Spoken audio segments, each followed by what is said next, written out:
Ada sebuah jebakan di luar sana. Tapi, jebakan ini nggak sembunyi di tempat gelap.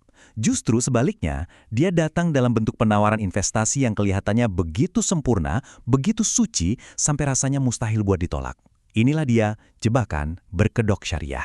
Kalimat ini kuncinya. Karena penipu yang paling cerdas itu nggak menjual rasa takut, mereka menjual rasa aman.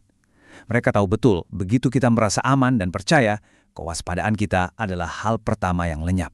Dan semuanya selalu dimulai dari sini, dari sebuah tawaran yang dirancang khusus untuk menyentuh dua kebutuhan kita yang paling dalam, keamanan finansial dan ketenangan batin.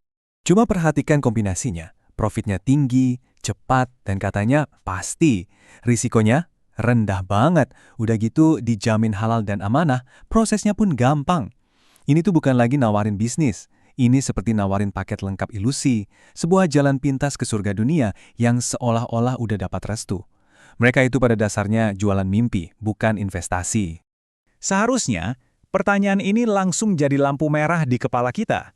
Tapi seringkali kita abaikan. Kenapa ya? Karena logika kita sedang dibajak oleh sesuatu yang jauh lebih kuat, yaitu kepercayaan. Oke, sekarang mari kita kupas lapisan pertamanya. Gimana caranya para penipu ini membangun senjata mereka yang paling ampuh? Kepercayaan buta dari Anda.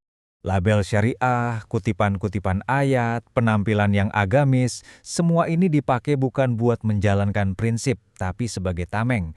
Sebuah kedok untuk melumpuhkan pikiran kritis Anda, ya kan? Kalau agama udah dibawa-bawa, siapa coba yang berani bertanya? Lalu mereka menyusup ke tempat yang kita anggap paling aman. Lingkaran terdekat kita. Bisa pengajian, arisan, atau kelompok pertemanan. Mereka nggak perlu repot-repot meyakinkan Anda langsung.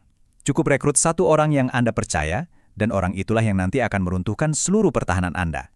Jadi ini bukan lagi soal bisnis, ini udah mainin hubungan personal. Nah, inilah puncaknya. Saat agama dan komunitas sudah mereka genggam, kepercayaan itu jadi hal yang otomatis. Anda jadi nggak lagi investasi ke bisnisnya, tapi ke rasa percaya Anda pada orang itu, pada simbol-simbol suci yang mereka pakai. Sebuah kepercayaan yang sayangnya sedang dimanfaatkan habis-habisan. Oke, kita udah lihat gimana mereka memainkan psikologi kita. Sekarang, ayo kita coba ikuti aliran uangnya. Kita lihat mesin penipuan ini bekerja dari dalam. Ini pertanyaan paling penting yang jarang banget ditanyain. Kalau bisnisnya nggak jelas dan risikonya katanya nol, terus dari mana datangnya profit besar yang mereka janjikan tiap bulan? Dari mana? Nah, ini dia jawabannya.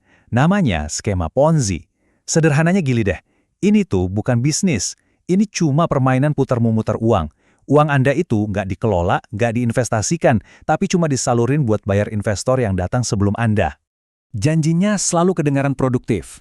Uang Anda akan diputar di peternakan ayam atau buat modal arisan. Tapi kenyataannya, nggak ada ayamnya, nggak ada arisannya. Yang ada cuma uang dari investor baru yang dipakai untuk bayar janji ke investor lama. Gali lubang, tutup lubang. Terus begitu. Beginilah mesinnya bekerja. Sebuah lingkaran setan yang sangat simpel. Anda diajak teman yang katanya udah profit. Anda store uang. Nah, uang Anda itu dipakai untuk bayar profit teman Anda tadi, sekaligus jadi bukti hidup buat merekrut korban selanjutnya. Siklus ini akan terus berputar, sampai pasokan korban baru akhirnya berhenti. Skema Ponzi itu bukan bisnis yang bisa gagal ya, bukan. Dia itu bom waktu yang memang sudah dirancang untuk meledak sejak awal. Jadi pertanyaannya bukan jika runtuh, tapi kapan akan runtuh. Nggak ada pengecualian, sama sekali. Ketika aliran dana dari investor baru berhenti atau bahkan cuma melambat sedikit, seluruh bangunan kartu ini bakal langsung ambruk seketika. Nggak ada lagi uang untuk diputar, permainan selesai. Angka sebesar ini bukan cuma statistik. Di baliknya, ada tabungan pensiun, dana pendidikan anak, uang hasil kerja keras bertahun-tahun yang hilang begitu saja dalam sekejap. Dan kerusakannya jauh lebih dalam dari sekedar uang. Pelakunya menghilang, ninggalin para korban untuk saling menyalahkan satu sama lain. Teman jadi musuh, keluarga jadi pecah. Kepercayaan di dalam komunitas yang tadinya begitu kuat, kini hancur lebur. Jadi apa yang bisa kita ambil dari semua ini? Intinya, kita kembali lagi ke awal. Ini bukan cuma soal uang, ini soal kepercayaan yang dikhianati. Gak ada yang salah kok dengan investasi syariah yang benar-benar dijalankan dengan baik. Yang jadi masalah, itu ketika label suci tadi cuma dijadiin kedok sama oknum berniat jahat.